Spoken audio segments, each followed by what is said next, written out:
Good evening, everyone. We continue our study in the book of Second Kings. We're in chapter 17. We left off in verse 23. Just a quick recap. This is the first major exercise where the Assyrian king came and conquered the northern part of Israel. And at this time, they took Israel into exile. Now, please remember, exile means to be physically removed from their own land, and they were sent to Assyria. Now, this is not, I guess you can say Assyria as in their entire kingdom. Now, where exactly they took the Israelites, we really don't know, but they have been dispersed and physically removed. This is where we left off, and God allowed that because of the constant rebellion in idolatry. We begin today in verse 24. This word then is and then. In a continuation of the one part exercise of removing the Israelites from the northern kingdom to Assyria, the king of Assyria then brought people from Babylon, and then Kuta, and then from Ava, and then from Hamat, and then from Sepharvaim, and then they settled them. Now, this word settle means to let them reside, right? To let them sit, let them live there. And they were in the cities of Samaria. Now, please remember the cities of Samaria refers to the northern kingdom.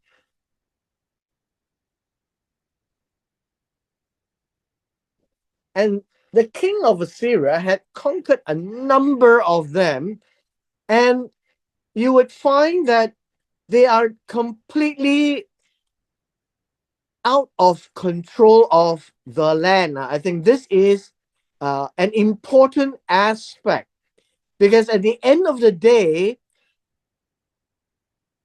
the king of Assyria not only conquered the land, they actually took a number of the cities. And in order to make this arrangement a bit more permanent, they did something which other nations did not do. They first removed or put into exile, and two, replace with others. Now, these are the mechanisms that the Assyrians were trying to do to ensure that there is a little bit of continuity and to ensure that these people are unable to revolt. It's interesting if you think about it, that if the people are not in the land, then they can't fight for the land. They are somewhere else. And if you distribute them across a large geography, then you don't get a large number of Israelites and the tribes at any one place. In turn, their homeland called Israel, which is the northern kingdom, are occupied by a number of peoples from Babylon, from Kutat, Ava, Hamat, Sepharvaim. These are all strangers to the land. And we are told in the language, in place of the sons of Israel who went in exile. In the second part, we have this so. This is and then.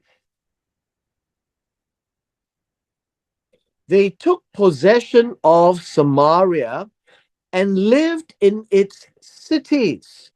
I think we need to understand that This take possession is to take ownership, which means that they don't expect these people in exile to be coming back anytime soon. And that if you come back, you have nothing. You have no land, no property, no cities. Everywhere else have been replaced by these people. Now, I want to point out to you this particular group of people, and these are the people from Kutat. They could be called the Kutayans from Kutat, and they could be called Kutayans. Now, why are they important? Is because this group of people became the general lead name for all of these. And they are probably the largest in number. And I want to draw your attention also to the fact that these people were subsequently called the Samaritans. The Samaritans are people from out of the nation. And as we are here in 2 Kings chapter 17 and 24, just bear in mind that the Samaritans are the Kutayans, people who came from Kutat, verse 25. And then at the beginning of their living there, the beginning means the time where they took possession. And we are told they did not fear the Lord. They did not fear Jehovah. Now, this word here, they did not fear Jehovah in verse 25, um, is an expression that they didn't even know Jehovah. So it's important then for us to make the linkage. Did not fear God because they did not know God. This is very important. You can't tell someone to be afraid of Jehovah when they have no idea whom Jehovah is. And because they did not fear Jehovah, it didn't matter whether they did not know, they came into God's land. Now remember, the promised land, as I oftentimes reminded all of us, the promised land, or what we call the promised land, is really God's land. And I've also given everyone the axiom: God's land, God's rules. Now, many people don't think of it this way, but I'm showing you, since we're in the study, that it is important for us to realize that this is God's land. It is God's rules because it's His land. And so, even though the Israelites may not be directly occupying the land, as well as being the masters of the land, and people from Babylon, Kutat, Ava, Hamat, Sepharvaim, they are the ones who came in to take over the land. It is still God's land. It is not the land of the Assyrians. And this is where they begin to realize that God's land is not a normal piece of land. Because it is recognized that they did not fear God, and then, this is the word, therefore, is and then, God sent lions among them and killed some of them. And so, lions in the land of Israel is not normal to wander around to kill. And so you can see that God can use nature to fulfill his intents. But when God wants people, people who are made in his image, to do his intent, it requires free will, because they can reject and deny God. And then, of course, God will have its consequences placed upon his people. But when it has to do with nature, meaning the sun, moon, and stars in the sky, the nature of trees, the wind, the water, the rain, and obviously the animals, then God can instruct them to do certain things. And in this case, lions. And so in verse 26, we now find, and then they spoke to the king of Assyria, these people in Samaria, saying, the nations whom you have taken into exile and settled in the cities of Samaria do not know the custom of the God of the land. So he has sent lions among them, and behold, they are killing them because they do not know the custom of the God of the land. So let me just briefly explain the nations, and this would be Goyim, and these would be the Goyim of Babylon, Kutat, Ava, Hamat, and Sepharvaim, whom you have taken into exile, just like the Israelites, moving them from Israel to Assyria. And then the Assyrians took people from other lands that they have conquered and then moved them into Samaria, the cities there, and they lived in the cities of Samaria. They actually don't know the custom of the God. Now, this word custom is mishpat, and it is a correct translation. You see, when God gave the Israelites the Torah is in two parts: the customs and the justice. And in this case, it is the customs because it has to do with the worship of God. For example, when somebody worships the god of the Egyptians and you look at them, instantly you know that these must be Egyptians, else they don't worship the Egyptian god. And so in Israel, they worship Jehovah God. And so when they see the Israelites worshiping Jehovah God, then they realize these must be the Israelites. Now, that would be the customs we're talking about. And here they say, we don't know these customs of the land. What are we going to do with this God? So, this God that we don't know has sent lions among them and are killing them. These are the people that came from other places. And behold, they're killing them because they do not know, they have no experience of the mishpat, of the Elohim of the land, God's land, God's rules. Even though the Israelites are not there, whoever takes on the land must obey God's rules. Now, this is the first of the instance when the what we now call the Samaritans were brought into the land, and the complaint is that they need to know what to do. Verse 27. And then the king of Assyria issued commands saying this: take one of the Kohanim whom you led into exile, who is already out of the Samaria cities.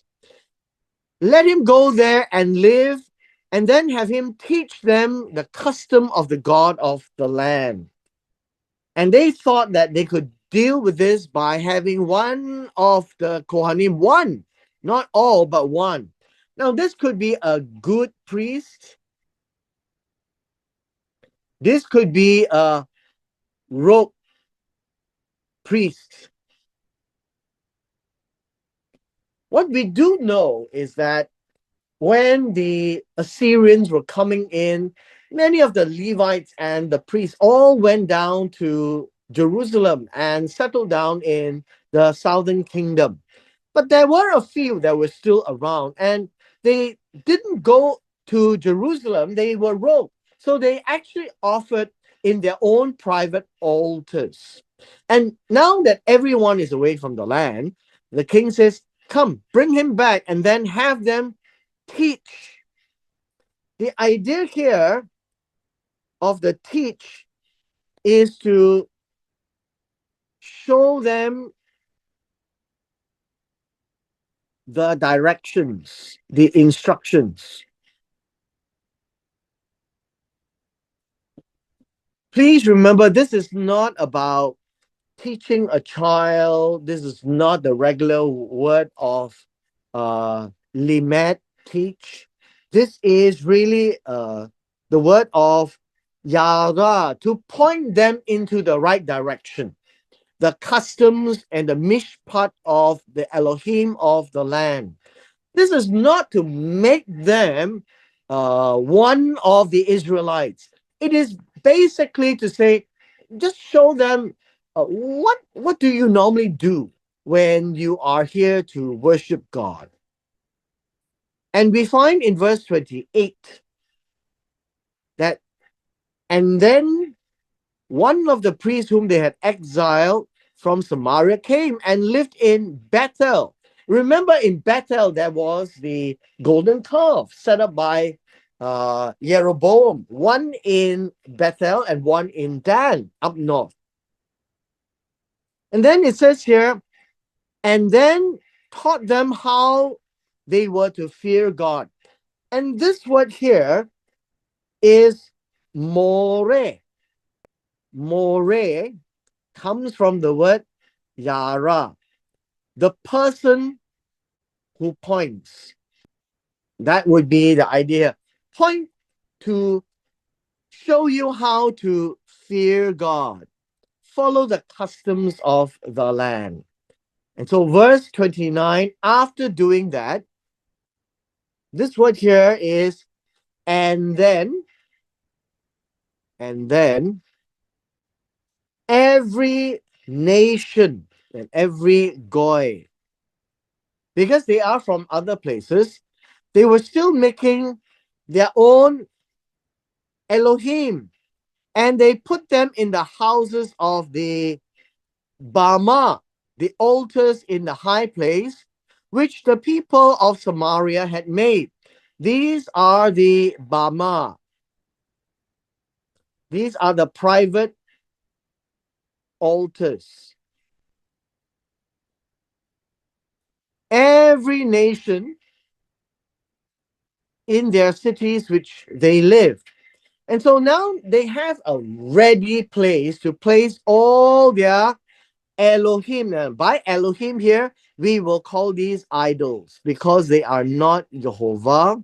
They are gods from their own lands. Verse 30, the men of Babylon made Sukkot Benot. The men of Kut made Nergal. The men of Hamat made Ashima.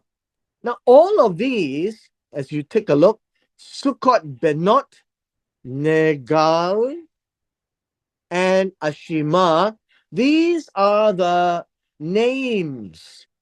These are the names of idols from their own land. Now, Kut is the one that we are interested because Kut eventually became the Samaritans.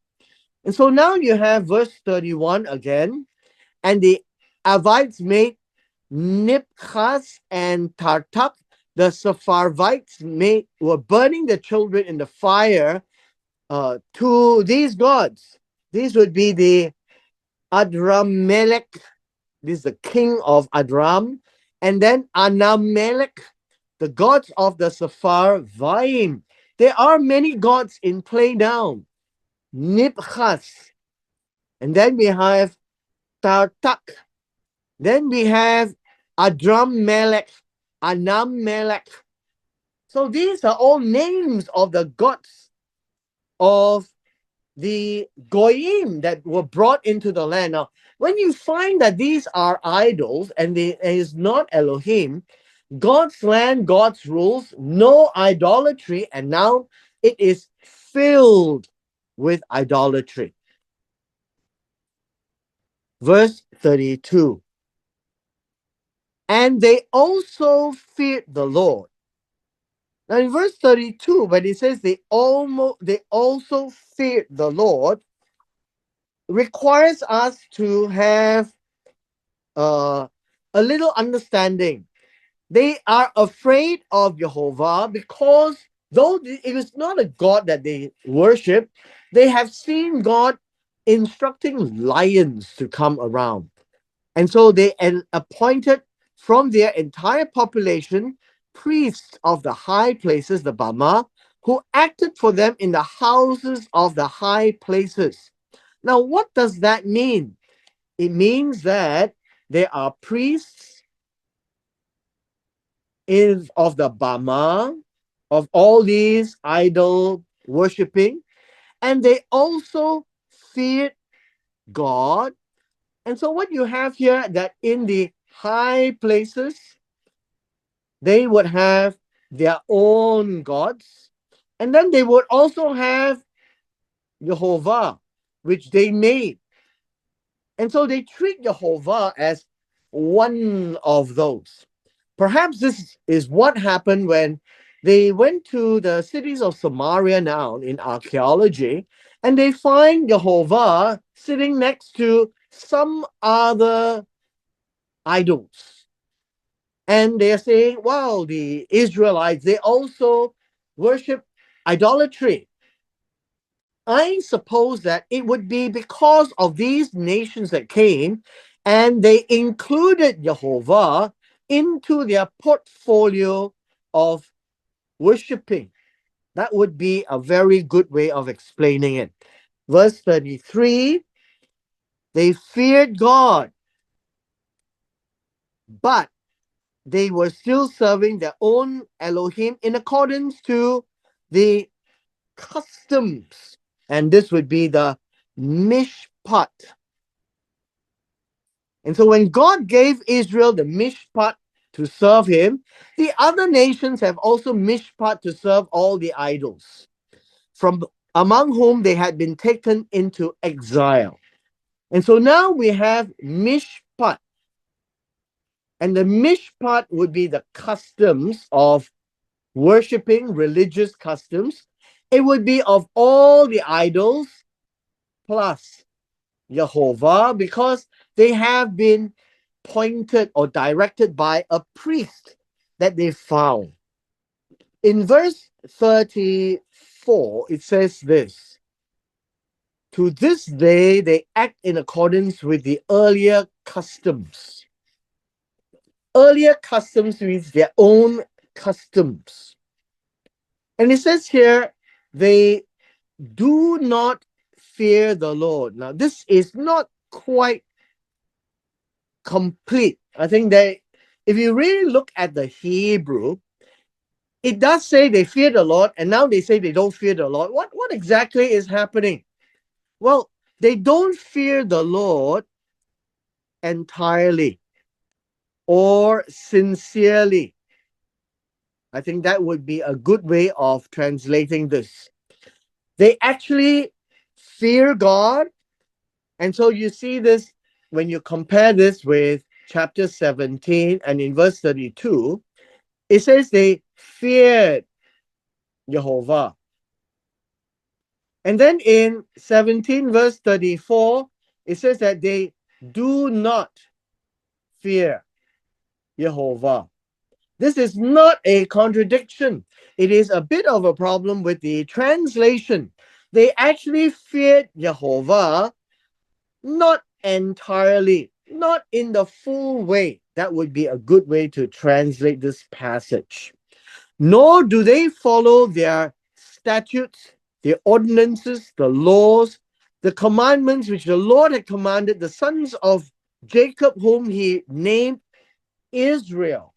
Now remember, this is of the northern kingdom. And so the priest did not point entirely.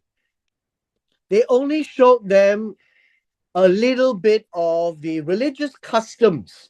They didn't have the statutes, ordinances, law, commandments, which the Lord commanded. But of course, these were all for Israel. And so, in the eyes of the foreigners, they say that, well, we are praying to our gods, we'll pray to your God, and whatever your God wanted, well, that's your problem. And so this is what it means that they do not fear the Lord because they didn't follow what God had wanted them to do, which also means that they are not like Ruth. They did not join the nation. They did not follow God, which also means when they came into the northern kingdom of Samaria, they are still foreigners. They just happen to say, well, your God is powerful and can send lions, so we should understand a little bit. And then since you have so many things you need to do, that's your problem. So we will only do enough to say that we worship Jehovah, but we are not like you all. Now, this is important. We now come to verse 35. In verse 35, we need to understand the Lord made a covenant with them. Who is them? Them would be the sons of Jacob. So we must follow the pronouns. So the them is very clear. God made a covenant with them. God cut a covenant with them, a berit. And it is a formal and very serious affair, and told them these things. The covenant has terms and conditions. You shall not fear other gods. You do not bow down to them. You do not serve them. You do not sacrifice to them. Verse 36, but the Lord who brought you out of the land of Egypt with great power and with an outstretched arm, him you shall fear, and to him you shall bow down, and to him you shall sacrifice.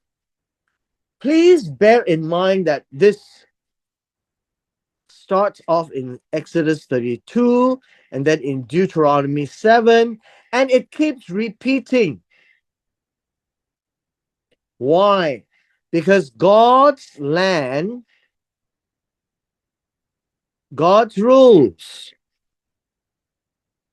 And now they are no longer in the land because they broke these rules. They defiled the land. And now that they defiled the land, the nations came to take their place. They too continue the defilement. We continue in 37. And the statutes, the ordinances, the law, and the commandment which he wrote for you, you shall take care to do always, and you shall not fear other gods. What this means is very clear. God gave them the written Torah. They have all the oral Torah.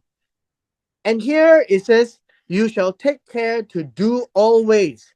Be careful how you conduct yourselves. And then you do not fear other gods because they have eyes but cannot see, have lips but cannot speak. And Jehovah, your God, he is a covenant keeping God. So all of these are being repeated in 2 Kings chapter 17 as part of the narrative to show us why these people were completely removed from Samaria. And then other people were moved in. And remember the Cutaeans, they learned a little bit of Jehovah and some of the laws. But yeah, they never really followed. It is more like we add it into the repertoire of their idols. Verse 38, the covenant that I have made with you. This word is cut. Cut with you. You shall not forget, nor shall you fear other gods. Verse 39, but you shall fear the Lord your God, and he will save you from the hand of all your enemies. Now, all of these are repeated. They are repeated to explain why this happened. And so God explains here from verse 40. In verse 40, God says, however, they, the sons of Israel, did not obey, did not listen, did not hear. Now, it's important for us to realize this word listen here leads us to see the word obey, because it is to hear the sounds, understand it, and to do something about it. But they keep acting in accordance with their earlier customs. Now, what do you mean by earlier customs? This word here in verse 40.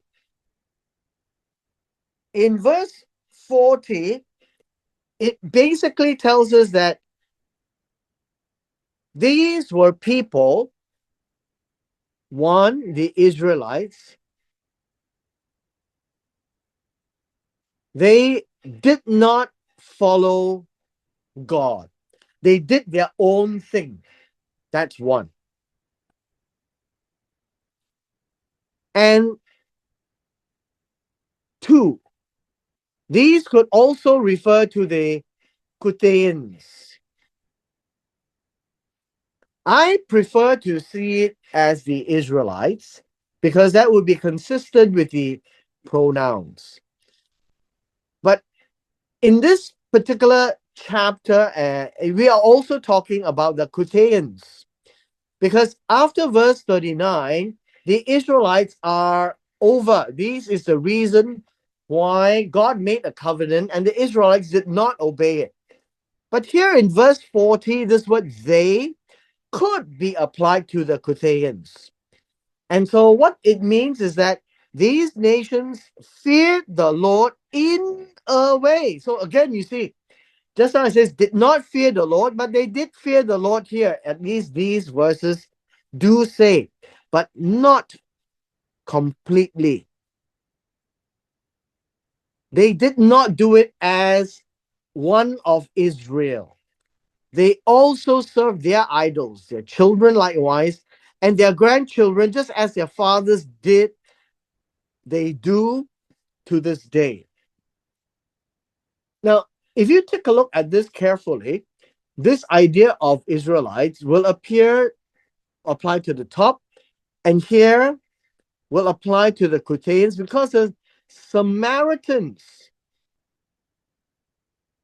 lived in Samaria until the day that this was written, and even till today. There are not that many Samaritans left, but they are there. And so you find that in Ezra chapter 4, they had wanted to participate in the rebuilding of the temple because they had spent a lot of time in the northern kingdom. But the Jews that came back with Ezra did not allow them to participate because they are not one of them. And so this is how the Jews who returned from Babylon look at the Cutheans who became the Samaritans, and they do not see them as one of the 12 tribes.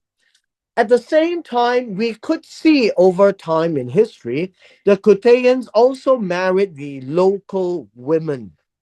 And hence, in today's time, some of these Samaritans claim they are descendants of Ephraim, Manasseh, and the Levites. but from the women's side, not from the men's side. And hence, they, in the eyes of God and according to the Torah of God, the women do not participate in any of these. And if these were foreigners who married the women, they have no lineage, and hence they cannot claim lineage of the Levites. And so they cannot really be priests. That would be how the Samaritans are viewed today. They are the Cuthians who lived, who learned a little bit about Jehovah, who do not fear God the way that the Israelites fear God. And so they are like a, I guess you can say, add into their repertoire of idolatry another God called Jehovah, and they left it at that. And hence, they are not seen as a God fearing group of nations because they are in the land of God, but they did not do according to what God had instructed the Israelites. Had they did that, then perhaps things would have been quite different.